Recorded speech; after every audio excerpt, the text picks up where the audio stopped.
Alors la proportion des grossesses gémellaires en France est à peu près de 2%. Lorsqu'un tel événement arrive évidemment dans une famille, c'est le grand chamboulement. Hélène et Frédéric, 30 ans, tous les deux ont été plutôt surpris. Leur recette pour s'en sortir, une bonne organisation. Reportage Catherine Audet, Lucie Boisard et Patrice Blot. 5 mois de grossesse et il était déjà bien gros le ventre. C'est fou comme ça peut... Lorsqu'Hélène et Frédéric apprennent qu'ils vont devenir parents, c'est le soulagement après 4 ans d'attente et plusieurs tentatives de fécondation in vitro. Et à la première échographie, une petite surprise les attend. À la naissance, les 2 bébés sont pris en charge pendant 3 semaines en néonatologie avant de regagner leur domicile, non sans appréhension pour les jeunes parents. On attendait qu'elles reviennent, mais avec un peu d'appréhension quand même.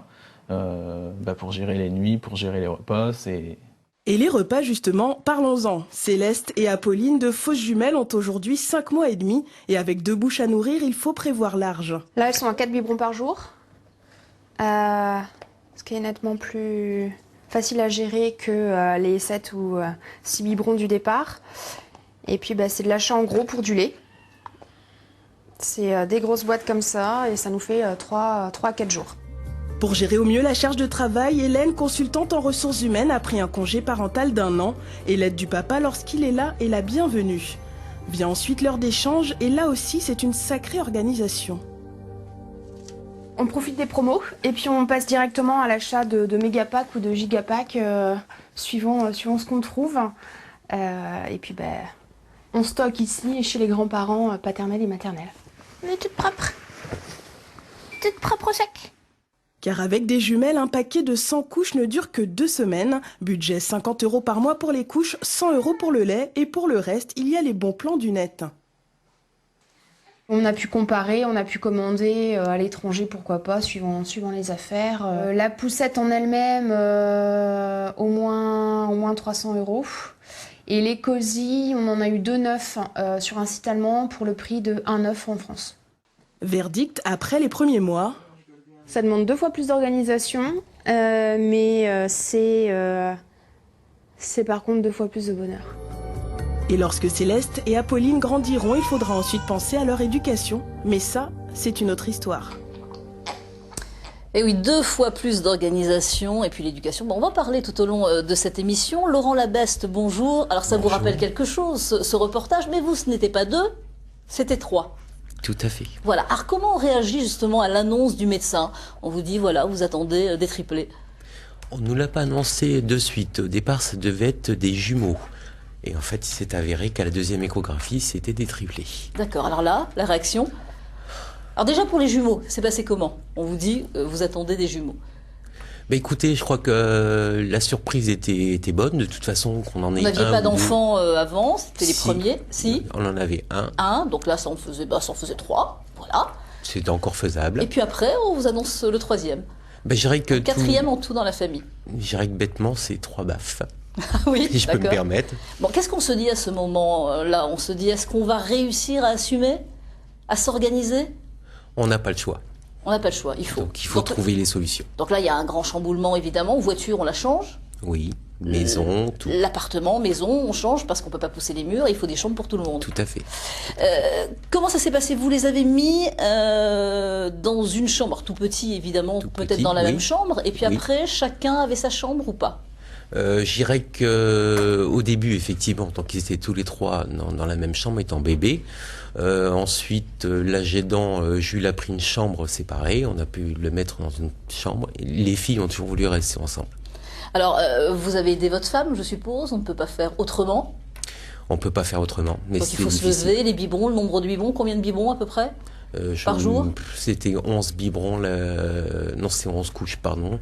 Ouais, enfin, énormément de biberons. C'était énorme. Énorme. Bon, alors là, vous aviez, je sais pas, un planning en sachant ce que vous alliez faire chacun? Tout est noté. Tout était noté, d'accord. Alors, 2 filles, Eugénie et Jeanne, qui sont de vraies jumelles, et puis Jules, donc un garçon, 2 filles. Donc on a parlé, comment vous faisiez par exemple pour les douches le matin, pour les bains, quand ils étaient tout petits? Là, c'était une organisation aussi, chacun... Non, c'était tous les 3. La baignoire au départ était suffisamment grande, Oui. donc ça s'est bien Donc passé. c'était tous les trois ensemble ouais. pour le bain. Alors Josiane Jouot, bonjour, vous êtes psychologue, des jumeaux, des triplés, c'est vrai que il faut vraiment une organisation. Qu'est-ce que vous pouvez conseiller justement aux gens qui nous regardent, qui viennent d'apprendre qu'ils attendent des jumeaux ou des triplés ou même plus? Il faut vraiment une organisation comme ça, aider évidemment la femme et une organisation. Bien entendu, je pense que l'annonce est vécue comme un petit traumatisme. Enfin, certains parents s'y attendent parce que il peut y avoir des jumeaux dans la famille, mais la plupart du temps, effectivement, c'est la surprise. Alors, je pense qu'effectivement, ça peut être vécu comme une bonne surprise. 2 enfants, ça représente effectivement toute une organisation matérielle, financière, psychologique. Mais c'est vrai qu'une fois rentré à la maison, là, il y a une telle charge de travail qu'il faut se faire aider. Et puis, c'est vrai qu'il faut quand même tenir compte du fait que certaines mamans peuvent également déprimer. Bon, alors on peut craquer, une maman peut craquer, Oui. c'est humain, et ça peut arriver. Est-ce que ça s'est passé justement à la famille? Est-ce que vous avez craqué? Pas du tout. Pas du tout. La maman est très forte, et très courageuse et très organisée. Donc, mais on peut être très fort et à un moment craquer quand même tout à fait. avec Non, mais elle a tenu le coup. l'accumulation justement de travail. Elle a tenu le coup quand même. Ouais, on considère quand même que de s'occuper des jumeaux, en tous les cas dans les premières semaines, ça représente 12 heures de travail. Ah oui. Sans compter la charge familiale qui est à côté. Hein. Ouais. Donc effectivement, on a le droit de craquer, les nuits sont petites, et puis bon, je pense qu'il faut compter sur les papas. Hein. Voilà. Et puis les mamies aussi peut-être, et les papis autour. Alors, tout a des bonnes à prendre. Voilà, alors je voulais savoir, avant, quand il y avait des jumeaux, des jumelles, on habillait, ou des triplés, on les habillait tous de la même façon. Ça ne se fait plus, ça, maintenant. Comment vous avez, vous, réagi par rapport à ça? Vous les avez habillés différemment? Tout à fait, tout à fait. Bon, jamais ils n'ont été habillés, les deux, enfin, les filles n'ont jamais été... Si, ça arrive, mais c'est elles qui choisissent. D'accord. Donc, effectivement, les jumelles, essentiellement, si ma sœur a pris telle affaire, tel vêtement, je vais prendre le même vêtement. Quel est votre conseil, Josiane? Moi, je pense que le but dans l'éducation, c'est quand même de réussir l'identité de chaque enfant. Ouais. Et on peut essayer de dégéméliser. Ouais. Je ne sais pas si ce mot est très approprié. Alors, c'est vrai que le port de vêtements n'est pas nécessairement identique. Il faut même éviter en réalité pour que chacun puisse avoir son identité. C'est bien pour l'enfant, c'est bien aussi pour les petits copains qui peuvent reconnaître les jumeaux dans la cour de récréation. Il faut vraiment faire en sorte qu'on individualise voilà. et qu'on travaille à leur identité. Pour le sport, pour une activité extrascolaire, c'est pareil, il faut essayer je pense qu'il faut proposer effectivement des choses différentes. Voilà. Maintenant, s'ils ont envie de faire les mêmes sports, c'est au cas par cas. On ne peut pas généraliser. Il faut respecter aussi le désir de l'enfant. Et un moment, alors est-ce qu'il faut vraiment prendre un moment seul avec chaque enfant, partir se balader, aller manger une glace, des choses vraiment différentes? Oui.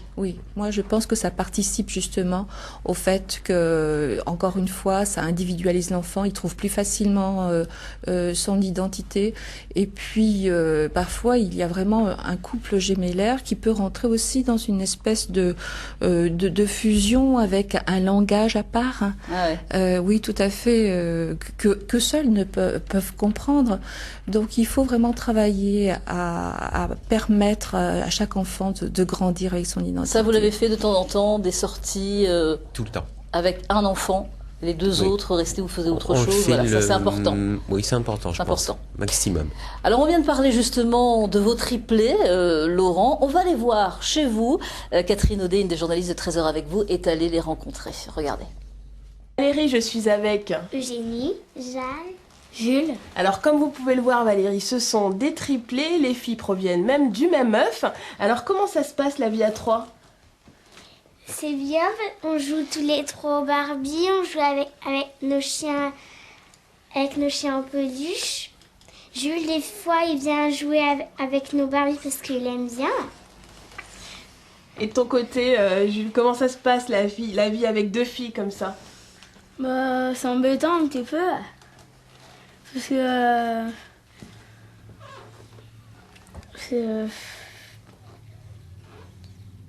Elles sont gentilles avec toi quand même. Ouais, un petit peu, mais des fois non. Elle me fait mal, des fois. Elle me tape sur le dos. Quand Et- tu nous tapes. Comme tu nous tapes, Julien. Ah oui, mais voilà, quoi. Vous êtes content quand même d'être à 3. Oui. Alors, et du côté du papa, je crois qu'il y a des petites difficultés, en tout cas au début, pour la différenciation. Oui, tout à fait. J'ai eu beaucoup de difficultés. Moi, c'est surtout avec Jeanne et Eugénie, parce que bon, Jules, on reconnaît bien que c'est un garçon. Effectivement, les filles étaient très très semblables au départ, et c'est pour ça qu'on avait pris la décision avec mon épouse, en fait, de laisser Jeanne avec les longs cheveux et Eugénie en lui coupant un peu les cheveux. Donc, voilà. Ben, merci beaucoup. Bien écoutez Valérie, je vais vous laisser. Je crois que les enfants ont encore beaucoup de jeux à me montrer. Eh oui, des jeux à montrer, ils sont là. Eh oui, ils sont venus me rendre visite. Bonjour. Bonjour. Alors, il y a Eugénie, si je me trompe pas, il y a Jules et il y a Jeanne. Ça va bien? Comment vous êtes trouvés à la télévision, là, pendant le reportage? Rigolo? Rigolo, oui. Alors, il paraît qu'elle te tape. Tu les tapes, mais elle te tape avant, c'est ça? Oui, des fois. Tu as des réclamations à faire aujourd'hui à la télévision? Non, non. Non, ça va? Bon, est-ce que tu es contente? Tu as 2 sœurs qui se ressemblent et vous êtes donc des triplés. Comment ça se passe? Alors, toi, tu es l'homme, évidemment, hein? Et tu les protèges? Oui, des fois, à l'école. Ouais, à l'école. Eugénie, ça te fait plaisir d'avoir justement une sœur qui te ressemble? Vous êtes toutes les deux pareilles. Il y en a une qui a les cheveux courts, une qui a les cheveux longs. Oui. Ouais. Comment ça se passe à l'école? Le regard des autres, des copains, des copines? Qu'est-ce qu'ils disent? Ils disent que c'est bien d'être jumeaux. Ouais. Vous êtes des triplés, mais vous vous sentez plus forts, tous les 3? Oui. Pour les bêtises aussi? Oui. Oui. Ah oui, vous faites des bêtises tous les 3? Oui. Alors, Jeanne, dis-moi, ton frère, il te ressemble aussi? Oui, mais pas beaucoup. Mais pas beaucoup. Alors pourquoi il y en a une qui a les cheveux longs et une qui a les cheveux courts? Pour nous différencier. C'est pour les parce que vous vous ressemblez exactement. C'était ça, Laurent? Il y avait un problème pour justement... Tout à fait. Vous aviez du mal à Moi, savoir j'avais qui... effectivement beaucoup de difficultés au départ. Je dirais que c'était des clones. Donc ça a été vraiment la décision de couper les cheveux. Voilà, tout à fait. D'accord. Ça c'est difficile, Josiane, pour les parents. Ils culpabilisent peut-être Je pense qu'à la naissance, c'est sûrement difficile pour la maman qui n'arrive pas à différencier ses bébés. Ça peut effectivement entraîner un sentiment de culpabilité. Mais très vite, elles arrivent à trouver un petit élément qui les différencie. Alors, il y en a toujours dans les jumeaux, dans les triplés, il y a toujours un qui domine. Là, c'est qui, Laurent?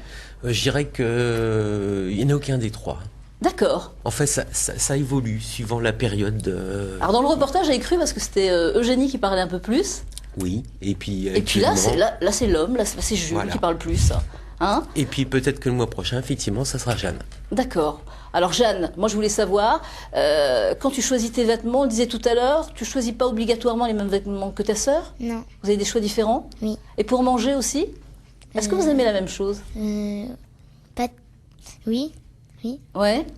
Eugénie? Bah, il y a des fois que moi j'aime pas les trucs que j'aime, mais c'est rarement. C'est rare. D'accord. Alors, dominer, c'est vrai qu'il y en a toujours un qui domine, c'est normal. Hein. Est-ce qu'il faut éviter ça? En fait, tout difficile. à l'heure, on parlait du processus d'identité.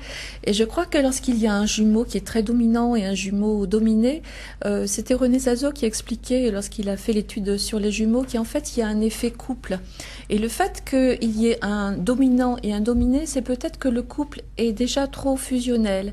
Et d'où l'intérêt de proposer des jeux différents, des moments différents avec chaque parent. C'est vraiment les vases communicants. Zazo disait d'ailleurs, en parlant des jumeaux, qu'il y avait une telle organisation, une telle complémentarité qu'il y avait un ministre des Affaires extérieures et un ministre des Affaires intérieures. En fait, ils travaillent et ils fonctionnent en termes de complémentarité. Bon, et là, les 2 filles sont un peu toujours ensemble, c'est ça, hein? Toi, tu te défends quand même, hein? Oui. Hein, bon, d'accord, je compte sur toi. Merci à tous les 3 d'être venus sur le plateau. Ça vous a plu? Oui. Vous reviendrez me voir? Oui. Bon, ok. Josiane, merci. Josiane Jouot, merci pour vos explications. Alors, devenir parent de jumeaux et de triplés demande évidemment, on l'a dit, de l'organisation, de l'espace, mais des astuces aussi pour payer moins cher certains objets. Catherine Audet a déniché une association dans la Marne, Jumeaux et Plus. Cette association, justement, propose des locations de poussettes, puis tout le matériel adéquat pour les jumeaux ou triplés. Regardez. Je suis devant le local de l'association Jumeaux et Plus de la Marne et je m'exerce au maniement de la poussette double puisque lorsque nous sommes parents de jumeaux, eh bien nous voyons tout en double, mais financièrement ce n'est pas toujours facile et je rejoins Nathalie Tournoy. Bonjour. Alors vous travaillez ici donc au niveau du local de l'association. Oui. Qu'est-ce qu'on peut trouver comme matériel de périculture? Donc nous pouvons trouver donc des maxi-cosy, des parcs et donc des poussettes doubles et triples. D'accord. Alors au niveau du prêt, comment ça se passe? Il y a un contrat qui est mis, qui est fait avec les parents et donc nous les bénévoles de l'association pour donc le prêt soit d'une poussette, soit d'un maxi-cosy, soit d'un parc pour un minimum de 6 mois, donc qui est de 70 € pour une poussette double, 20 € pour un maxi-cosy et 30 € pour un parc. Alors là, au niveau des stocks, donc nous avons tout ici, mais bientôt vous aurez peut-être de nouveaux articles. Oui, nous souhaitons racheter des chaises hautes et des transats. Et là, les maxi-cosy et les poussettes, c'est ce qui est le plus recherché par les parents de jumeaux? Oui, parce que c'est vrai qu'à l'achat, ça coûte assez cher. Un exemple, par exemple, pour une poussette comme celle-là ça peut aller de 900 à 1200, voire 1300 € neuf. D'accord, donc c'est un petit coût quand même. Oui. Bien écoutez, merci Madame Tournoy pour ces explications. Alors Valérie, vous l'avez vu, pour les parents de jumeaux qui ont besoin d'un peu d'aide, ils peuvent se tourner vers l'association pendant les heures de permanence, en tenant compte bien sûr des stocks disponibles. Merci beaucoup Catherine, vous l'avez entendu dans ce reportage, une poussette neuve coûte entre 900 et 1300 €, donc cette association, évidemment une très très bonne idée. Olivier Tournoy, bonjour. Bonjour. Vous êtes le président de cette association, alors vous êtes père aussi de jumelles, on parlait de cette association. Comment ça s'est passé quand on vous a annoncé que vous attendiez des jumelles, que votre femme attendait des jumelles? Très bien, parce que le gynécologue de ma femme nous avait parlé, puisque comme nous avions été aidés pour avoir des enfants, il nous avait prévenu que nous devrions avoir plusieurs enfants. Bon. Au minimum des jumeaux, il nous avait dit, donc comme ça donc là, vous bien préparé. Vous étiez prévenu. Alors justement, cette association aide parce que financièrement c'est difficile d'attendre des jumeaux, des triplés, il faut énormément de choses. L'association Jumeaux et Plus propose des locations de poussettes. Comment ça se passe exactement? Il faut adhérer? C'est une mise à disposition de matériel, mais c'est les termes de loi qui changent au niveau... C'est pas la location, c'est mise à disposition. Et pour adhérer, il suffit d'aller sur le site internet de l'association, de télécharger un bulletin d'adhésion, de le remplir et puis de nous le renvoyer. Il nous renvoie une carte aux futurs adhérents. Et donc là, évidemment, c'est une location, on l'a dit, les prix sont vraiment pas élevés. Oui, ils sont pas chers. C'est pas cher du tout et c'est minimum de 6 mois au niveau des contrats. Ce n'est pas tout. Cette association propose aussi, parce que les mamans peuvent craquer, les parents peuvent avoir des questions justement à poser, et il y a des permanences et des permanences téléphoniques. Oui, il y en a des permanences une fois par mois, qui c'est à Reims. Et puis une permanence donc visuelle avec ma femme d'ailleurs qui la tient. Et puis après des permanences téléphoniques avec c'est souvent des mamans conseils qui ont des jumeaux ou qui pourraient avoir des triplés. Je cherche aussi des fois ça. Ouais. Et qui peuvent parler aux gens, aux mamans ou aux papas. Bien souvent c'est les mamans qui appellent pour se poser des questions sur l'allaitement ou sur l'emploi du temps, comment gérer le quotidien. Laurent, vous avez déjà fait appel à cette association? Oui, tout à fait. Ouais. Nous, on a bénéficié effectivement d'un landau, 3 places. Parce qu'effectivement, c'était très très coûteux, quoi. Alors, il y a des allocations, évidemment, vous avez des aides quand vous avez des jumeaux et des triplés, mais ça ne suffit pas parce qu'il y a énormément de matériel, puis il faut tout changer, la voiture, il faut changer énormément de choses. Et les vacances, ça se passe comment? C'est compliqué? Pour partir en vacances, c'est compliqué et coûteux. Et coûteux, vous aussi? Ça s'organise à l'avance? Oui, il faut du matériel. Il faut emmener beaucoup de matériel. Si vous allez en vacances, ça prend plus de place. En plus, moi, j'ai 3 enfants. Oui, c'est... Oui, il y avait un enfant avant, donc il y a après des jumeaux. Merci en tous les cas d'avoir accepté mon invitation. Donc l'association Jumeaux et Plus de la Marne, c'est important si vous attendez justement des jumeaux ou des triplés. Prenez contact. On va prendre, nous, connaissance de l'actualité régionale. Le flash est présenté par Vincent Tollet.